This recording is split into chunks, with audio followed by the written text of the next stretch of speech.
नमस्कार P3 भारत में एक बार फिर आप सबका स्वागत है। दोस्तों, अभी हाल ही में सुप्रीम कोर्ट ने मुस्लिम महिलाओं के फेवर में एक जजमेंट दिया जो कि संविधान के धारा के अनुसार राइट टू इक्वलिटी के अंतर्गत आता है। लेकिन जैसे ही ये निर्णय आया तो मुस्लिम समुदाय ने अलग से अपनी भाषा बोलना शुरू करी और उन्होंने कहा कि हमारा कानून शरीयत से चलेगा। अब समझ में ये नहीं आता है कि जब कोई बात किसी कानूनी बात होती है तो मुस्लिम लोग संविधान का हवाला देते हैं कि हमें संविधान में ये संरक्षण मिला हुआ है, हम संविधान के मुताबिक संरक्षण चाहते हैं, और जब उनके पर्सनल बात पर आती है तो वो शरीयत की तरफ चले जाते हैं। तो ये दो नावों में पैर रखते हुए मुस्लिम समुदाय कब तक अपनी नैया पार लगाएगा, इसके लिए चलते हैं, डिस्कस करते हैं कि आने वाले समय पे क्या इसमें सुप्रीम कोर्ट रिव्यू करेगा या ये कानून सख्ती से लागू किया जाएगा। सक्सेना साहब, जी आपने सुप्रीम कोर्ट का एक ऐतिहासिक निर्णय जी बिल्कुल, जो कि ये कहा जाने लगा कि शाहबानों के केस में भी फेवर की थी महिलाओं की कोर्ट ने, लेकिन राजीव गांधी सरकार ने उसको कानून बना के उनकी फेवर में कर दिया था, मुस्लिम पुरुषों की कर दिया था। क्या आपको लगता है कि वर्तमान सरकार इस तरह का कोई कदम उठाएगी क्या?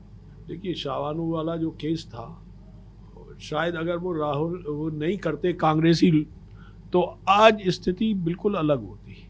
वो एक ब्लेंडर थी कांग्रेस की, और राष्ट्रीय परिप्रेक्ष्य में वो नहीं, कोई भी नहीं गवर्नमेंट करती।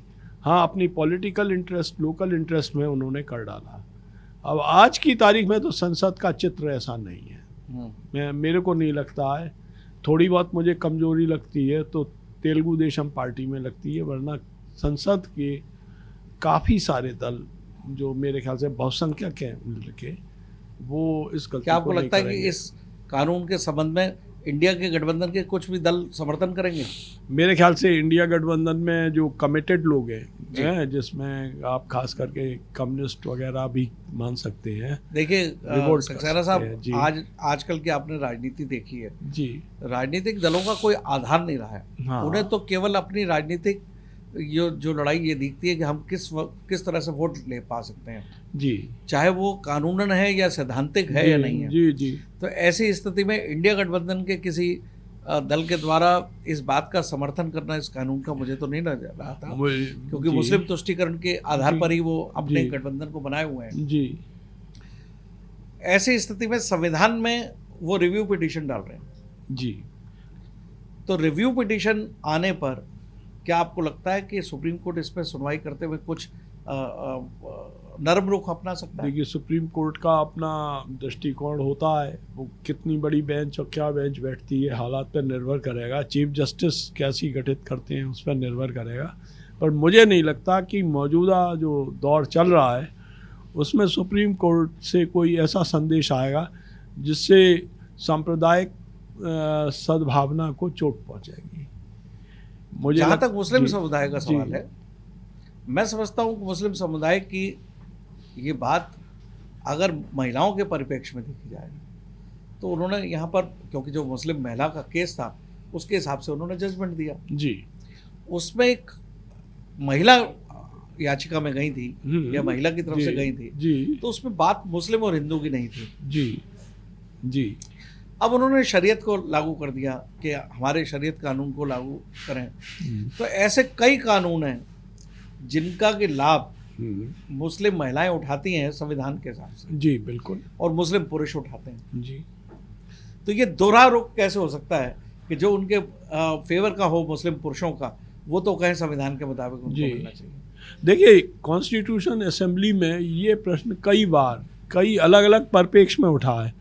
हर बार कहा कि आपको धार्मिक आज़ादी देश के सभी संप्रदाय को रहेगी, अपने स्टाइल में पूजा पाठ कर सकते हैं, पर शरीयत का कानून कहीं पे भी जिक्र में नहीं आया। मौलाना अब्दुल कलाम आज़ाद से लेके तमाम विद्वान उस समय भी मौजूद थे, उनमें किसी ने नहीं कहा कि हमारे यहाँ 4 तलाक का कार्यक्रम चलेगा, 4 विवाह का कार्यक्रम चलेगा, और ये सब मेरे ख्याल से मुझे लगता है कि परिस्थितिवश, जैसे कि सुप्रीम कोर्ट ने मुस्लिम महिलाओं के लिए देखिए 3 तलाक का मुद्दा सरकार ने ठीक किया, उसके बाद ये सुप्रीम कोर्ट ने ये ऑर्डर किया मुस्लिम महिलाओं के फेवर में जी।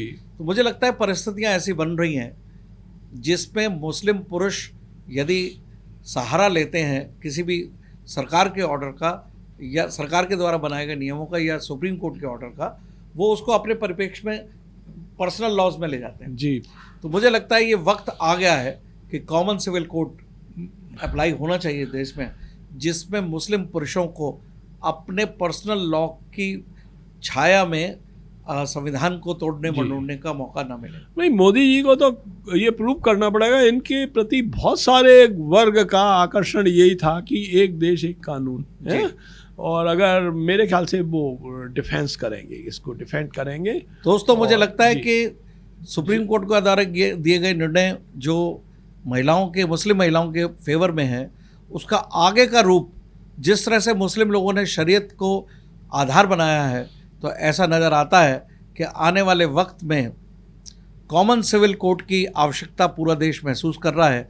और जैसा कि ये एनडीए गवर्नमेंट और बीजेपी लीड गवर्नमेंट का एजेंडा है, और निश्चित रूप से कॉमन सिविल कोड आने वाले समय पर लागू होने की संभावना बनती है, जिससे मुस्लिम पुरुषों को शरीयत कानून या उनके पर्सनल लॉ के आधार से कोई संरक्षण ना मिल पाए। बची खुची जो भी स्थिति है, यदि संविधान को पूरी तरह से लागू करना है तो कॉमन सिविल कोड लाना ही होगा, वरना हमेशा सुप्रीम कोर्ट के द्वारा दिए गए कोई भी मुस्लिम व्यक्ति के लिए किए गए कोई भी निर्णय मुस्लिम समुदाय अपने शरीयत के नाम से या अपने पर्सनल लॉ के नाम से ना मानने की बात कहते हुए हमेशा अराजकता फैलाएगा। ऐसी स्थिति में लगता है कि सुप्रीम कोर्ट की भी मंशा ये है कि इस देश में कॉमन सिविल कोड लागू होना चाहिए, जिससे बची खुची संभावनाएं मुस्लिम समुदाय की संविधान को ना मानने की जो उनकी रास्ता है, उस रास्ते को बंद करने का जो आधार बन सकता है वो कॉमन सिविल कोड बन सकता है। यानी कि ना तो हिंदू पर्सनल लॉ चलेंगे, ना मुस्लिम पर्सनल लॉ चलेंगे, ना किसी और समुदाय का पर्सनल लॉ चलेगा। एक कॉमन सिविल कोड, एक देश और एक कानून सिविल के मैटर में लागू होगा, जैसा कि सीआरपी से लागू होता है, जैसा कि क्रिमिनल लॉ लागू होते हैं, उसी तरह से सिविल लॉ भी लागू होने चाहिए। ऐसे आने वाली स्थिति में हिंदुओं के लिए भी कुछ ना कुछ परेशानी का सबब बनेगा, क्योंकि सक्सेना साहब आपको मालूम है हिंदू भी पर्सनल लॉ में गवर्न होते हैं। जी हाँ, हिंदू भी होते हैं। उनमें जैसे कि हिंदू अनडिवाइडेड फैमिली का एक कंसेप्ट है, जी। उसमें इनकम टैक्स का प्रोविजन बिल्कुल प्रोविजन है। तो यदि कॉमन सिविल कोड बनेगा तो एचयूएफ भी बिल्कुल नहीं रहेगा। नहीं, ये समय है, तत्काल व्यवस्था में ये मजबूरियां थी, ये भी ब्रिटिश टाइम की दी हुई देन थी, इन्हें डिसॉल्व हो जाना चाहिए था, अब चल रही हैं। अब आप एक चीज़ बताइए, जैसे मुस्लिम लॉ में ये कानून है जो इस्लामिक कट्टर, कि अगर किसी को फांसी हो गई तो उसकी सज़ा जो पीड़ित पक्ष है वो माफ़ भी कर सकता है। क्या इस देश में पॉसिबल है? जी है, जब बहुत सारी चीज़ें व्यवहारिक है, ये देश है, जनतंत्र है, और इसमें तो आपका कहना है कि ये जो सुप्रीम कोर्ट का निर्णय आया है ये एक मील का पत्थर साबित होगा। ऑनेस्टली पब्लिक सपोर्ट मिलना चाहिए, पार्लियामेंट का सपोर्ट मिलना चाहिए, असेंबलियों में भी बम्पर तरीके से सपोर्ट मिलना चाहिए, और राजनीतिक से उठकर आई थिंक कि मुझे राजनीतिक दलों से भी अपील करनी होगी कि वो अपने राजनीति से उठकर, यदि वो महिलाओं का हमेशा जो कल्याण का कार्य योजना करना चाहते हैं, तो इस तरह से एक महिला कल्याणकारी निर्णय दिया गया है सुप्रीम कोर्ट के द्वारा, और यदि उसका अपोजिशन कोई भी राजनीतिक दल करता है तो मैं समझता हूँ उसको कड़ी से कड़ी जो है राजनीतिक सज़ा मिलनी चाहिए चुनावों में। और एक तरफ वो महिलाओं के कल्याण की बात करता है, और जब महिला के कल्याण के बारे में बात की जाती है तो वो एक तरफ पर्सनल लॉ को सपोर्ट करने लगता है।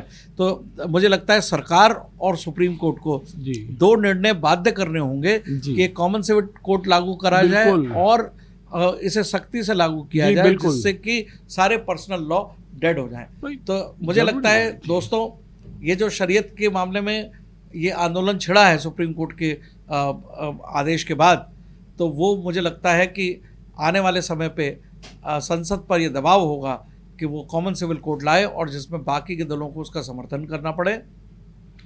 यदि आप मुस्लिम तुष्टीकरण करने वाली राजनीतिक पार्टियों को देखें तो उनके लिए कठिन दौर होगा इस मुस्लिम महिलाओं के संबंध में दिए गए निर्णय के बारे में पॉजिटिव या नेगेटिव बोलना। आइए देखते हैं आने वाले समय पर इंडिया गठबंधन के लोग सुप्रीम कोर्ट के इस निर्णय को किस तरह से लेते हैं और किस तरह से समर्थन या उसका विरोध करते हैं, उस पर उनकी राजनीति समझ में आएगी कि वो महिलाओं के बारे में कैसे सोचते हैं। जी धन्यवाद। आगे चल के देखते हैं कि इस तरह के कानूनों से केंद्र सरकार क्या कदम उठाती है। धन्यवाद।